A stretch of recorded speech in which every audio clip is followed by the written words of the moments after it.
రేపటి నుంచి జరగబోయే అసెంబ్లీ సమావేశాలకు బీఆర్ఎస్ అధినేత కేసీఆర్ హాజరవుతారని మాజీ మంత్రి హరీష్ రావు చిట్చాట్లో స్పష్టం చేశారు. కాంగ్రెస్ ప్రభుత్వం అన్ని వ్యవస్థలను భ్రష్టు పట్టించిందని మాజీ మంత్రి బీఆర్ఎస్ నేత హరీష్ రావు విమర్శించారు. బీఆర్ఎస్ హయాంలో ఎక్కువ రోజులు సమావేశాలు నడిపించామని గుర్తు చేశారు. దాదాపు ఒక సెషన్ 32 రోజులు నడిపించామని తెలిపారు. కాంగ్రెస్ మొత్తంగా 16 రోజులు నడిపించిందని పేర్కొన్నారు. 2 ఏళ్లలో ఓవరాల్గా రేపటికి 40 రోజులు జరిపిందని చెప్పారు. సభ నడపాలంటే కాంగ్రెస్ జంకుతుందని అన్నారు. శాసనసభలో ప్రజా సమస్యలపై చర్చ జరగడం లేదని హరీష్ రావు అన్నారు. ఎమ్మెల్యేల సంతాపాలు, ఘోష్ కమిషన్ విషయాల మీదే సభ నడిపారని తెలిపారు. బీఆర్ఎస్ లేవనెత్తిన ఒక్క అంశం మీద కూడా చర్చ పెట్టలేదని మండిపడ్డారు.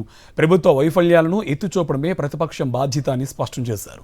అధికార బలంతో ప్రతిపక్షాలను అణగదొక్కాలని చూస్తున్నారని ధ్వజమెత్తారు. మందబలం ప్రదర్శించి సభను భ్రష్టు పట్టిస్తున్నారని ఆగ్రహం వ్యక్తం చేశారు హరీష్ రావు. పాలమూరు రంగారెడ్డి ప్రాజెక్టుపై కేసీఆర్ మాట్లాడిన అంశాలను తమపై మళ్లీ బురద జల్లడానికి అసెంబ్లీని నడుపుతున్నారని విమర్శించారు.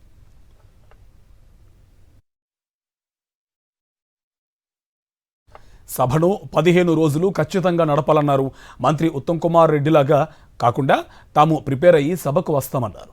గతంలో కాళేశ్వరం విషయంలో కేసీఆర్ మాట్లాడుతుంటే ఉత్తమ్ మేం ప్రిపేర్ అయ్యి రాలేదని అన్నారని విమర్శించారు.